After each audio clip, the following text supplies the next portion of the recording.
Health and wellness conversations often focus on familiar topics: protein, vitamins, minerals, omega-3, creatine. These are names that many people recognize immediately. Yet occasionally a supplement appears that remains surprisingly unknown, despite receiving growing attention within nutrition discussions. One example is Glucomannan. For many people, it is the first time they have heard the name, and that naturally raises a question. What exactly is Glucomannan, and why are more people talking about it? Glucomannan is a natural soluble dietary fiber derived from the konjac plant.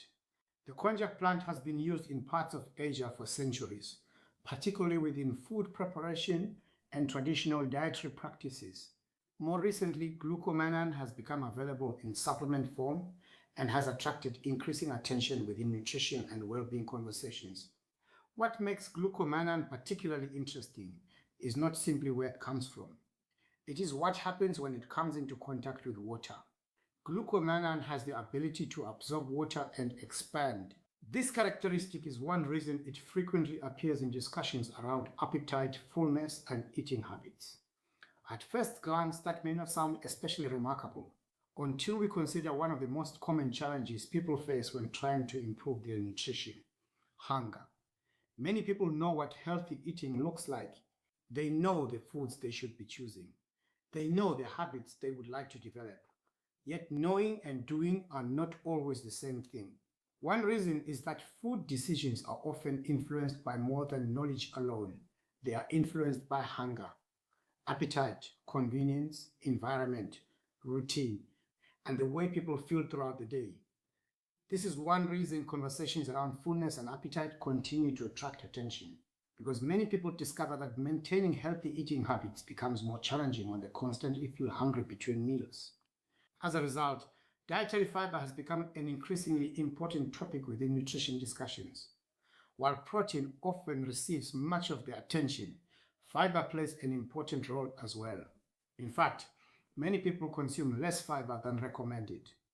This has contributed to growing interest in different sources of dietary fiber and the ways they fit into broader nutrition conversations. Glucomannan has become one of the names that frequently appears within those discussions, not because it is a miracle supplement, not because it eliminates the need for healthy eating, and not because it replaces good lifestyle habits. Rather, it has become part of a larger conversation about appetite, fullness, and eating behavior. That distinction is important, because health is rarely determined by a single supplement. Health is influenced by patterns, choices, behaviors, and habits repeated over time. Supplements often become relevant because they connect to challenges that people experience in everyday life. And appetite is certainly one of those challenges. What makes Glucomannan particularly interesting is that it reminds us of the importance of fiber itself. Many people spend years learning about protein, calories, fats, carbohydrates, vitamins, and minerals. Yet fiber often receives far less attention. Despite that, fiber continues to play an important role within nutrition discussions and healthy eating conversations. Whether someone ultimately chooses to use Glucomannan or not is a personal decision. However, there is value in understanding why people are talking about it. Because understanding a supplement is not only about learning what it is also about understanding the challenge it is associated with. In this case, that challenge is not a lack of knowledge. It is the reality that many people find hunger, appetite, and food decisions difficult to manage at times. And that is why Glucomannan continues to attract growing attention within nutrition and well-being conversations. Sometimes the most valuable thing we can do is become more aware of the factors that influence our choices, because better health decisions often begin with better understanding. And understanding is where meaningful change begins.